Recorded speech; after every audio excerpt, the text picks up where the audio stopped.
안녕하세요. 얼마 전에 생각지도 않은 이혼을 경험한 30대 여성입니다. 왜 이런 이야기를 하느냐면 결혼은 남자와 여자 둘만의 만남이 아니라 지방과 지방 간의 만남이라는 말이 있기 때문입니다. 결혼 전까지는 그 말을 깊게 생각해보지 않았었지만 이번에 이혼을 겪으면서 그 말이 깊이 느껴집니다. 남편의 결혼은 집안으로 보면 솔직히 많이 기운 결혼이었습니다. 돈을 모을 여유도 없을 정도였죠. 반면에 우리 집은 아버지와 어머니 둘 다 교수이셔서 상황이 그랬기 때문에 결혼할 때 시댁의 지원은 단 1원도 받지 못했었고 우리 집에서 지원해주는 돈으로 겨우 결혼을 할 수 있었습니다. 제가 든 남편이 든 번 돈도 많지 않았습니다. 않았으니까요. 그럼에도 저는 남편과 결혼을 선택한 건 남편이 성취하면서 개미 한 마리도 잡지 못할 만큼 착한 성격을 가졌기 때문이었습니다. 하지만 이제는 그것도 잘못된 선택이었어요. 멍청할 만큼 착한 성향은 주변 사람들이 남을 미워할 정도로 같이 살아가는 인생 반려자로서는 단점이 많더라고요. 그래도 결혼했으니 시댁에서 저를 함부로 대하지 못하겠다는 안심도 하곤 했습니다.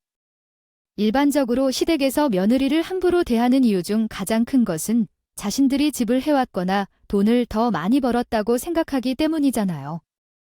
그런 면에서 저는 좀 더 마음이 편했죠. 실제로 시어머니는 제게 좀 조심스럽게 대해주셨어요. 주셨다. 그런데 단 한 명 제 기대를 벗어난 사람이 있었습니다.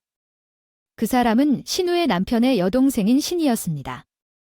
신이는 남편보다 일찍 결혼했었는데 제가 결혼할 때 예단과 예물 같은 것을 모두 생략한 것으로 엄청 뭐라고 했어요. 아무리 우리 집에서 모든 일을 다 해왔다지만 예물이라는 것은 있어야 하는 것 아닌가요? 그러면서 자신이 결혼할 때 시댁이 얼마나 잘해갔는지를 비교하며 저와 비교했습니다.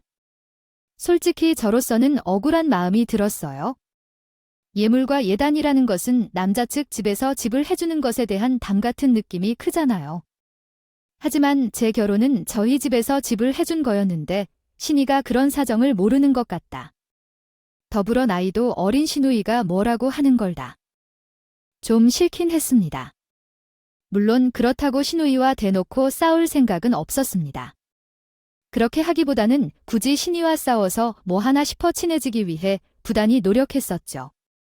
신혼여행에 다녀올 때 신우에게 비싼 향수를 사주기도 했고 저희가 과일을 살 때 시어머니 것은 물론 신우에 먹을 것까지 대량으로 사서 갖다 주기도 했습니다. 하지만 그럼에도 신우는 언제나 눈에 불을 켜고 어떻게든 저의 흠집을 잡으려고 난리였습니다.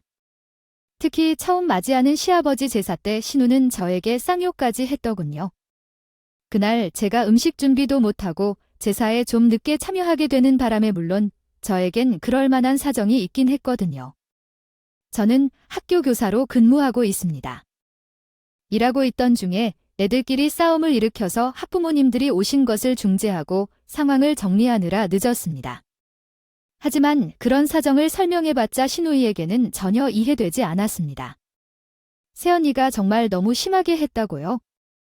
오늘이 저희 아버지가 제사 예절나서 처음 맞이하시는 날인데 어떻게 음식까지 엄마가 다 하게 두고 이렇게 늦게 올 수가 있을까요? 죄송합니다.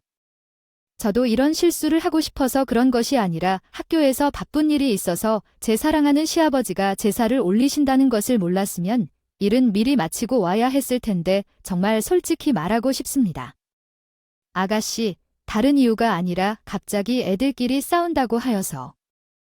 싸움이 일어나서 학부모님들이 오는 바람에 그런 일이 있었던 거니까 이해해 주세요. 아니라고 그렇다고 새형이가 모든 일을 처리하고 오는 것이 맞는 일이 되지는 않아요.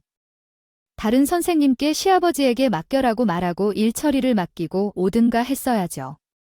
이건 우리 집을 비웃는 행동이니까 그런 거예요. 돈이 있으면 눈에 걸리는 게 없어요. 아니, 그게 아니라 저는 담임인데 어떻게 그래요? 아가씨, 또 요즘에는 애들의 싸움에 대해 선생님이 제대로 대처하지 않으면 나중에 문제가 생길지도 몰라서요. 어쨌든 저는 정말 미안해요. 다음번에는 이런 일이 없도록 최대한 신경 쓰겠어요. 다음은 무슨 다음이에요? 처음부터 이렇게 하면 다음에도 뻔하다니까 어쨌든 돈 있는 집안들은 이런 식으로 행동해서는 안 된다니까요. 세상은 지들 중심으로만 돌아가는 게 아니에요. 돈이 있으면 가정교육도 안 하나 아니에요. 아가씨, 저도 다사 있어서 그런 거라고 그랬잖아요. 며느리로서 결혼하고 처음 맞는 시아버지 제사 중요한 것도 사실이지만 저도 제 일이 있으면 어쩔 수 없는 거잖아요. 근데 좀 너무한 거 아니에요? 이게 가정, 교회까지 오늘날 문제는 아니잖아요. 뭐요? 이제 본색을 드러낸 애지가 늦은 주제 싸가지 없게 말대고까지 학교에서 애들한테 그렇게 가르치나 봐요. 정말 말도 통하지 않았고 하는 말 한마디 한마디가 성질을 돋우는 것 같아요. 솔직히 처음에는 죄송스러운 마음도 있긴 했지만 제사종은 전혀 들어주려고 하지도 않고 오로지 욕만 하는 시누이 때문에 저도 발끈해서 싸우게 됐습니다. 서로 언성을 높여가며 소리만 치르고 있었어요. 웃긴 건 남편이 그 상황에서 아무것도 안 하더라고요. 물론 신우의 편에 든 건 아니었지만 그냥 안절부며 이도저도 못하고 있었어요. 제 편을 들어주던가 아니면 어떻게 말이라도 해야 되는 건 아닌가요? 아무것도 못하는 좋게 말하면 착한 성격이지만 나쁘게 말하면 바보 같은 성격 때문에 싸움은 계속 커져만 갔습니다. 그나마 다행이라고 할지 뭐라 해야 할지 시어머니가 시아버지 산날 이게 무슨 일이냐며 우시기 시작했던 하세. 저와 신우의 싸움은 거기서 겨우 끝낼 수 있었네요.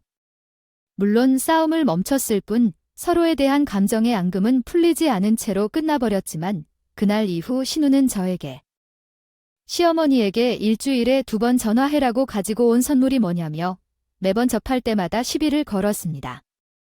전 가능한 모든 경우에 흘려들으려 하면서 싸움을 피하려 했는데 아마도 내가 상대를 듣지 않은 것 같다는 생각이 들었습니다. 그래서 점점 선을 넘기기 시작했어요. 결국 나중에는 당신의 부모님이 그런 식으로 가르쳐줬냐라고 말하며 더는 참을 수 없어졌고 남편에게 시댁과의 관계를 끊겠다고 말했습니다. 여보, 이게 진짜 아니야. 아가씨가 내게 뭐라고 했는지 당신도 잘 들었어. 내 동생은 조금 말이 심했지만 그런 친구가 아니었는데 왜 그랬을까? 그게 다 이혼했다. 아니, 여보. 동생이 그렇게 말하면 당신이 냈어야. 될 리가 없어. 나만 아니라 우리 부모님도 다 들었는데 그대는 왜 그런 적나라한 행동을 할 수만 있는지. 아잉, 내가 동생에게 저딴 식으로 했다는 걸 다른데 애타게 마음에 담아두는 걸 알아. 아, 그렇다면 내가 잘못했다. 동생이 마음을 상하게 할 만큼의 이유가 있던 것 같아.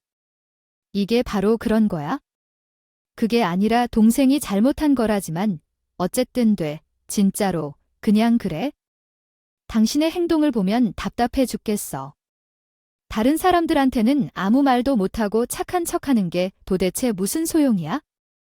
진짜로 중요한 때 제대로 된 지지를 받지 못해. 어쨌든 난 이제 이 정도로 참지 못하겠어. 시부모님과의 연애를 끊을 거니까 그걸 알아둬. 여보, 너무 그렇지 않아? 내 동생이 잘못한 것일지라도 그래도 엄마와 아빠 없이 홀로 남은 걸 생각해. 당신이 한 번만 용서해 주어도 안 되는 건가요? 아니요. 아가씨가 이런 말 하는 게 1~2번인가요? 나도 참을 만큼 참았잖아. 그래도 잘못한 건 동생이지 엄마가 아닌데 연락을 끊는 건 한 번만 봐주시겠어요? 제 입장을 봐서라도 나는 하나뿐인 아들인데 어떻게 연락을 끊어야 해요? 아니면 그게 싫다면 진작에 중재를 해주세요. 그럼 어떻게 해야 하죠? 또 계속 아가씨를 만나면서 제가 계속 욕을 먹게 하려는 건가요? 그렇다면 내 동생을 안 보면 되는 게 아닌가요? 내 동생을 다시 마주치지 않도록 도와줄 테니까 엇갈려 만나지 않게 하는 방식으로 그렇게 해주세요. 아예 우리 집과 관계를 끊는 것에도 좀 도와주세요. 알았어요. 진짜로. 대신 다시는 아가씨랑 만나지 않을게요.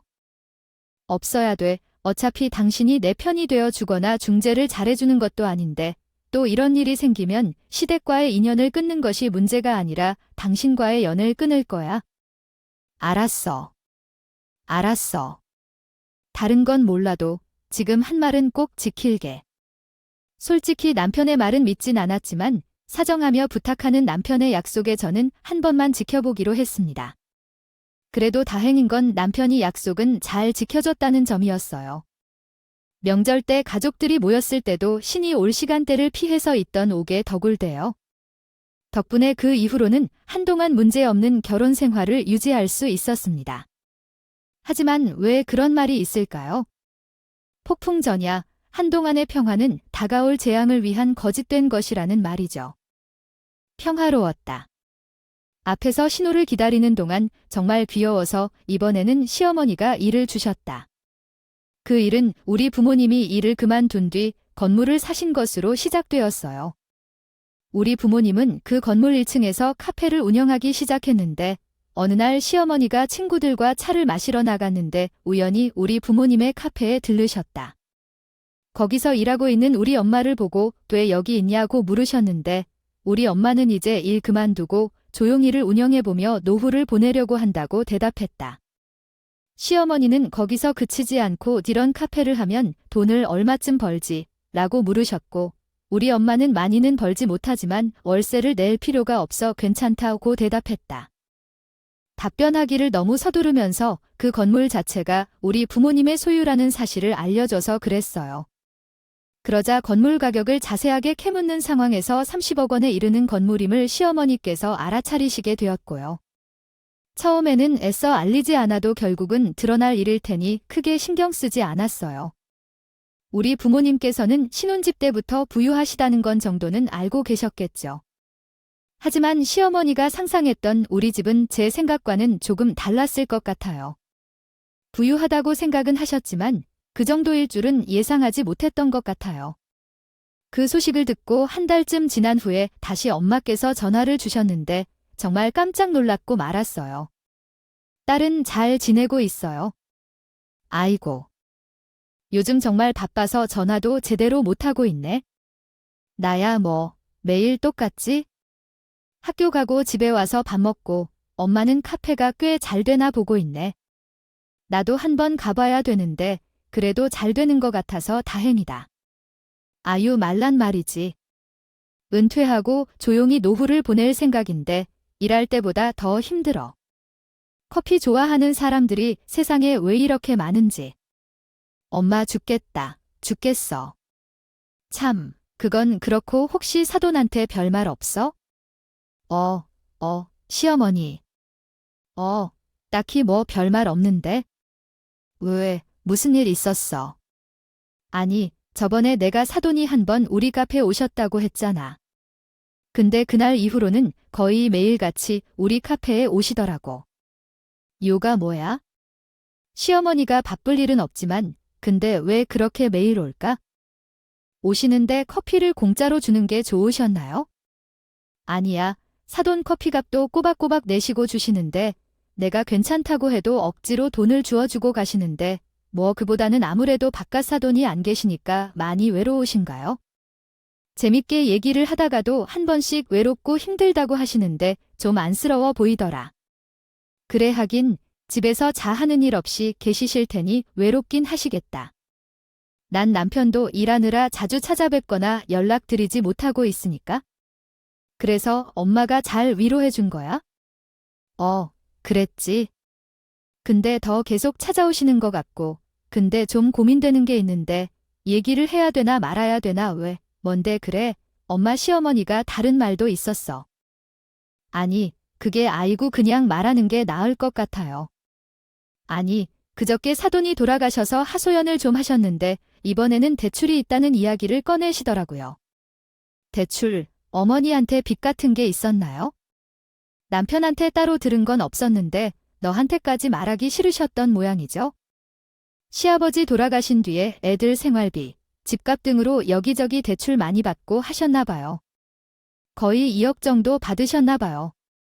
아무튼 그것 때문에 힘들다고 하시다가 나한테 좀 눈치를 주시는 것 같더라고요.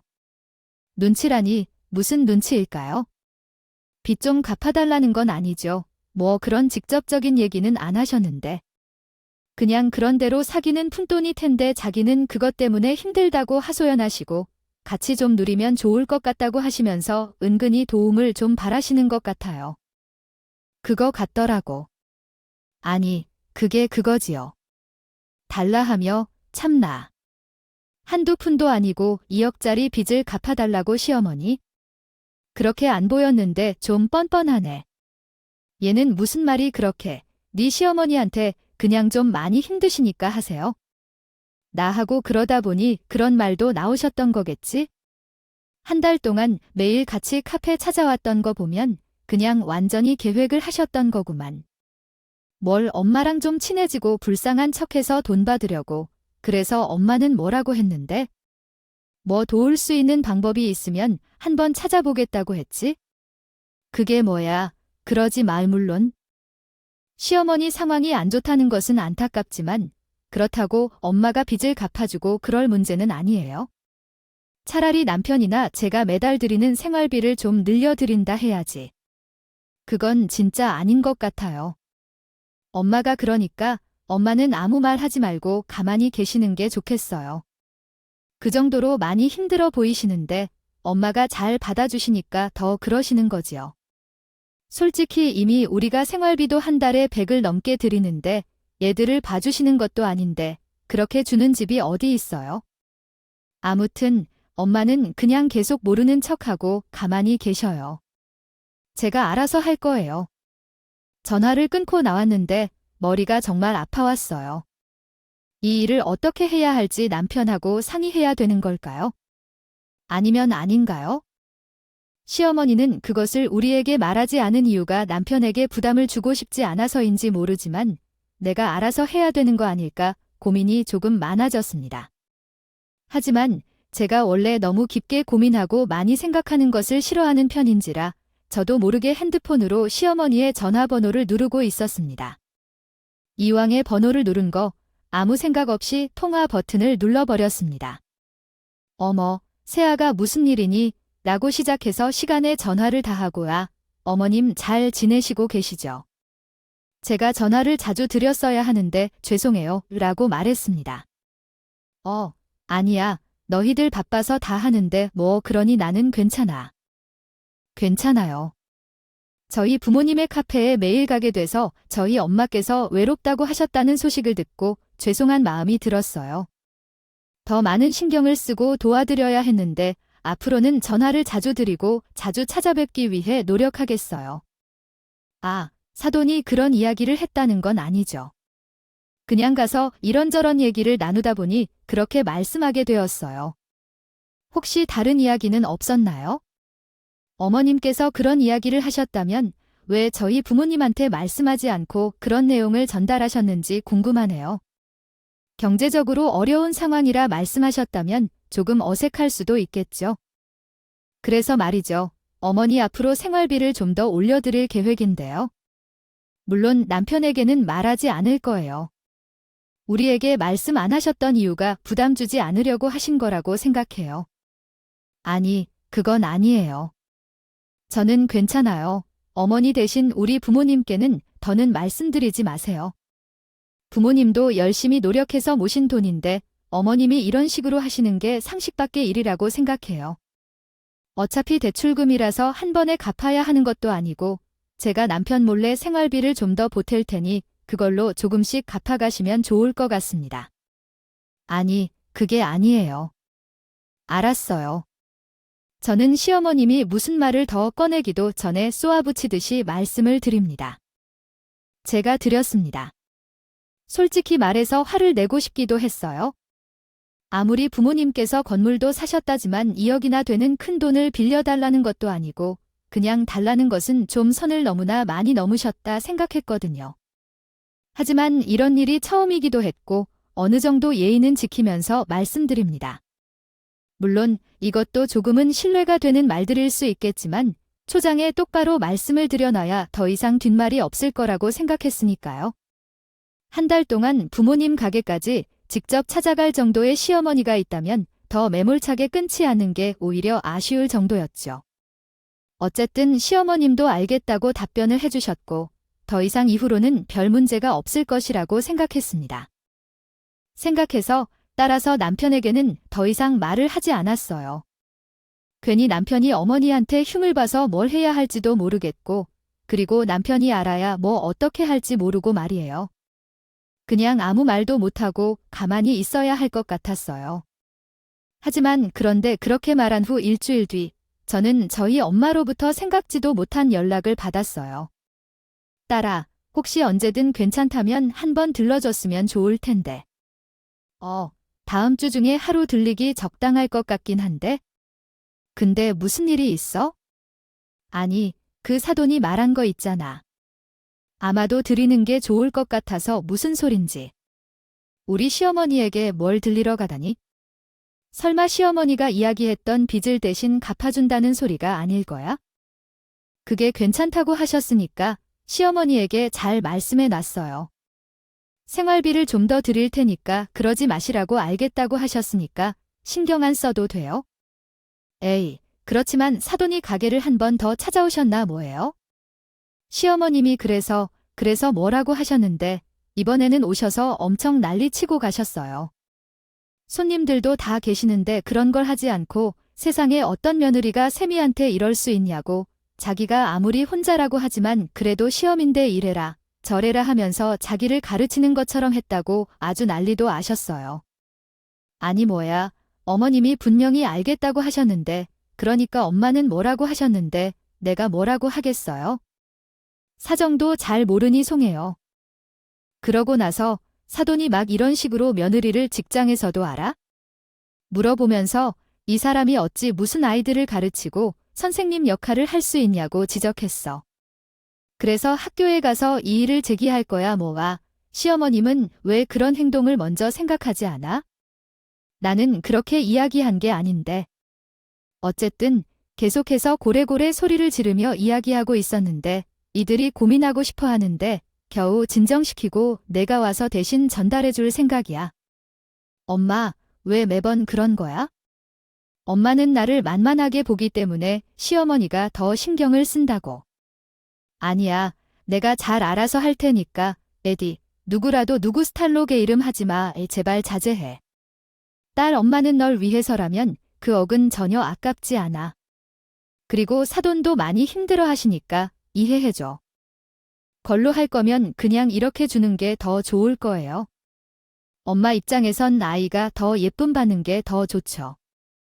게다가 사돈이 정말 내 학교에 찾아올 수도 있어서 난리를 쳐도 되잖아.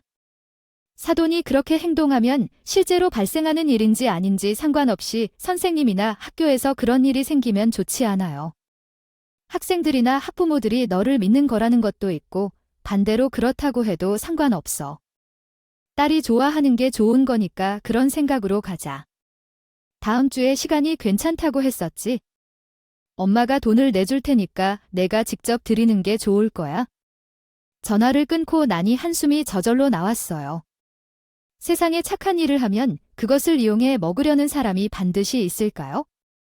생각해보니 그런 것도 결국에는 시어머니를 닮아 있는 것인가 싶은 생각도 들어요. 들은 후 제게는 이해가 가지 않았지만 엄마가 그렇게 말씀하신다면 더는 무릅쓰지 않겠어요. 엄마의 말대로 결정했으니 좋은 일이라고 생각하고 받아들이기로 했습니다. 사실 시어머니의 행동을 보면 엄마가 아니라도 계속적인 피해를 입을 것 같았거든요.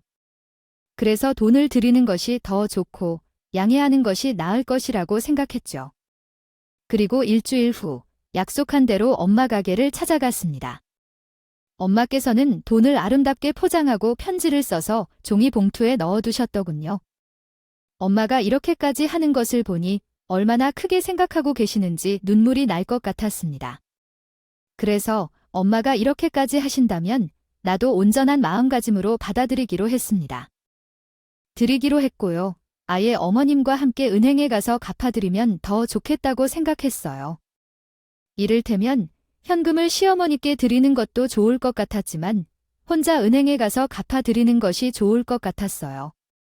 그러나 시어머니는 그렇지 않아도 된다고 말씀하시면서도 사냥하려고 하셨어요. 제가 일하는데 번거롭게 하는 걸 미안하다고도 했죠. 하지만 참 저희 어머니께 그런 일을 하신 것은 참 이중적인 모습을 보이시는 것 같아서 기분이 복잡했어요. 어쨌든 점심시간을 이용해서 가볍게 다녀오면 되니 걱정하지 마시라고 했습니다. 그리고 약속한 날 시어머니와 가볍게 한 끼를 함께 한 뒤 바로 은행으로 향했어요. 시어머니는 은행 입구에 도착하자마자 점심시간이 끝나서 문이 닫을 것 같다고 하셨어요. 저는 이미 여기까지 온 만큼 만족합니다. 끝까지 같이 있을 거란 말씀하시면서 어차피 다음 수업 시간이 비어 있어서 괜찮다고 했는데 제가 그렇게 말씀을 드리자 시어머니는 어딘가 불안한 표정을 지으시며 계속 저를 보내려고 하셨습니다. 그때부터 묘한 느낌이 들었는데 뭔가 이상하다고 말하자면 수상하다는 느낌이었어요.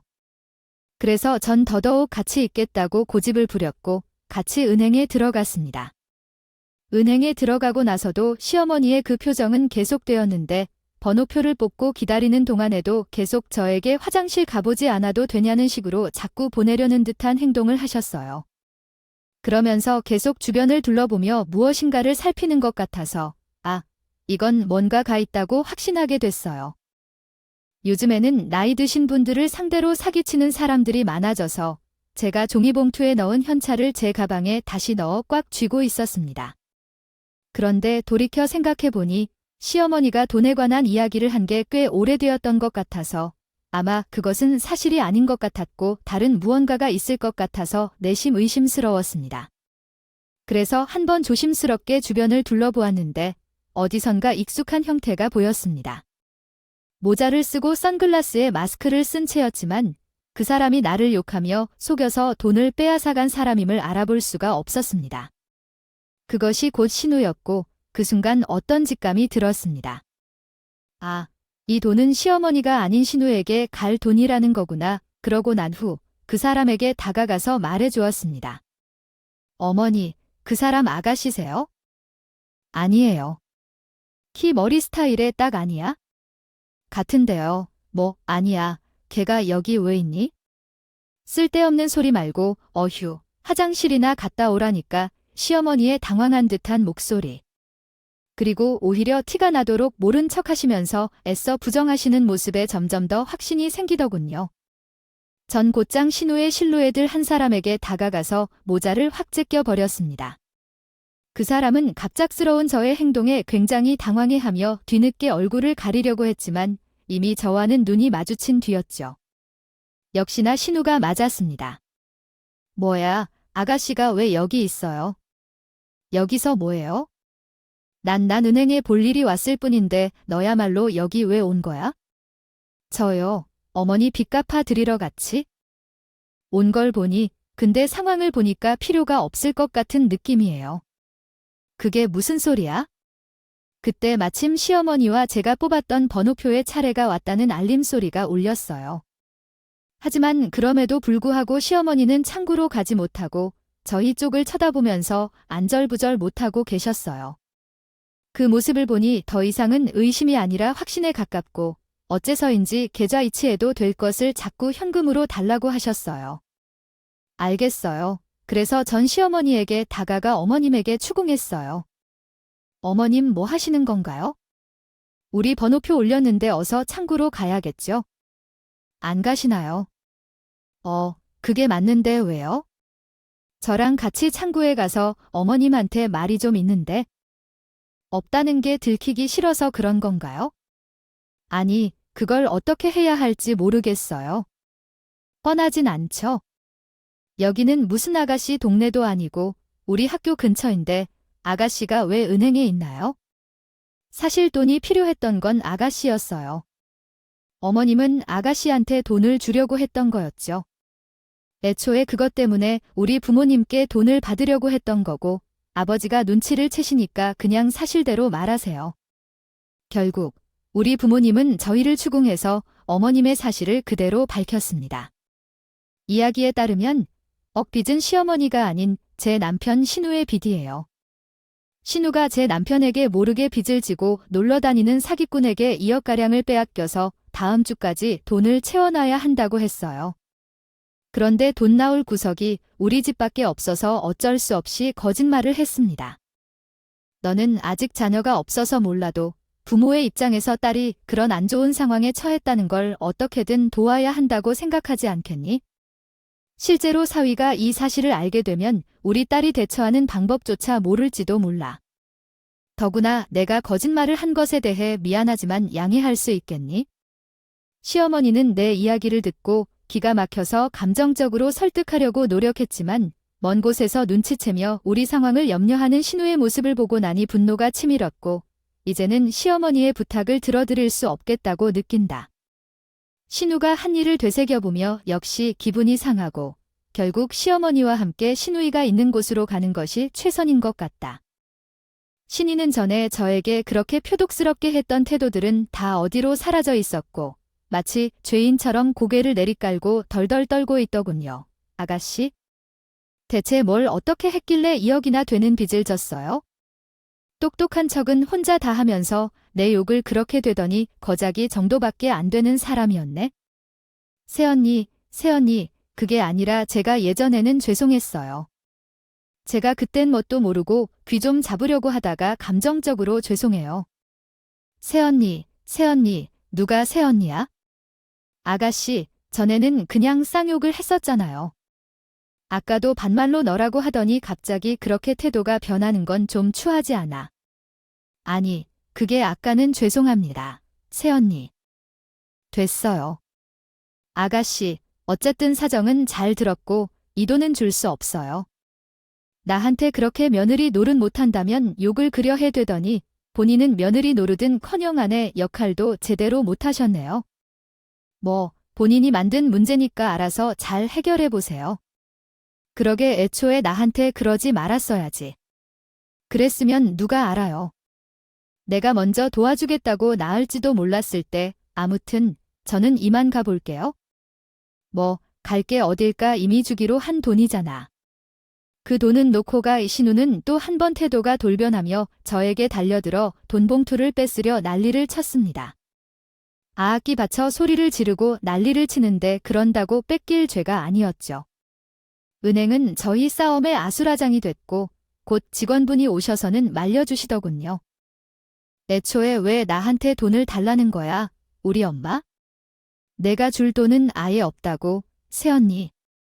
그게 다가 아니라 제가 잠시 흥분해서 미안해요. 그러나 돈을 부탁해서 주세요. 정말로 제발 주세요. 정말 무릎을 꿇고 빈다. 한 번만 나에게 이렇게 해주면 내가 들을게요. 물론 처음부터 들어주려고 한 적은 없었지만 그리고 이제 내가 새언니라고 불러주지 마세요. 당신 오빠라는 분과 이혼할 거니까. 알겠어요. 당신 때문에 당신 오빠도 이혼하게 되는 거라고요. 그러자 시어머니는 자기가 잘못했다며 신우와 함께 무릎을 꿇었어요. 나이 많으신 어머니가 그러시니 그 모습에 잠시 마음이 흔들렸지만 신우를 보며 다시 마음을 굳게 내리고 매몰차게 자리를 띱니다. 떠나버린 이후 전 남편에게 전화를 걸어 지금까지 있었던 모든 상황을 다 말해주었고 이혼을 요구했습니다. 시우뿐만 아니라 시어머니와 남편도 모두 싫어했고 용서할 수 없었기 때문입니다. 애초에 생각해보면 남편의 성격 때문에 충분히 제 정신을 차릴 수 없었던 것이 이런 결과로 이끈 것이라고 생각하고 남편도 책임이 있다고 생각했습니다. 또한 남편의 성격상 시어머니와 도저히 연을 끊을 수 없는 사람임을 잘 알고 있었습니다.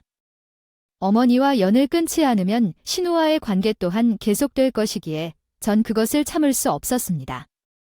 그럼에도 불구하고 다행이었던 점은 남편이 제 말을 꼭 듣고 덤덤하게 알겠다고 대답했다는 것입니다.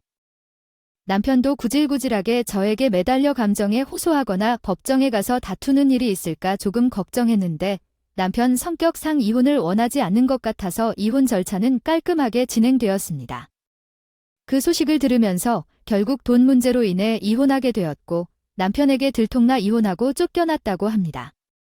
그리고 이제는 빚을 안고 쫓겨난 상황에서 시어머니가 집을 팔아가며 갚아준다는 이야기를 들었지만 그래도 5천이나 빚이 남아있어서 전 남편과 함께 갚아나가야 한다고 합니다. 또한 신우에게 이혼을 경험한 적이 있지만 처지가 매우 다르다는 메시지를 전해주며 앞으로도 잘 살아가길 바란다는 문자를 받았습니다. 하나 보내준 뒤 차단을 했어요. 뭐 자업자득이긴 하지만 시어머니나 남편은 무슨 죄가 있어서 그 돈을 함께 갚아가며 힘들게 살아야 하는 건지 한편은 안타깝기도 하네요. 하지만 더 이상 제가 신경 쓸 바가 아니긴 하죠. 이제 그 사람들과 저는 전혀 상관이 없는 남이니까 엄마에게는 돈을 돌려드리며 모든 상을 해드렸더니 조용히 저를 안아주시며 고생 많았다고 제 등을 토닥여 주셨습니다. 앞으로는 그런 엄마와 아빠를 제가 더 챙기며 열심히 살아보려고요. 물론 경제적으로 제가 도움이 될 건 아니겠지만 마음으로는 못다한 효도를 하며 살아가겠습니다. 날씨가 많이 쌀쌀해졌네요. 이제 곧 겨울이 다가오고 있는 것 같은데 다들 감기 조심하시길. 사연을 읽어주셔서 감사드립니다. 오늘도 저희 채널에 와주셔서 감사드립니다. 더 좋은 이야기로 찾아뵙겠습니다.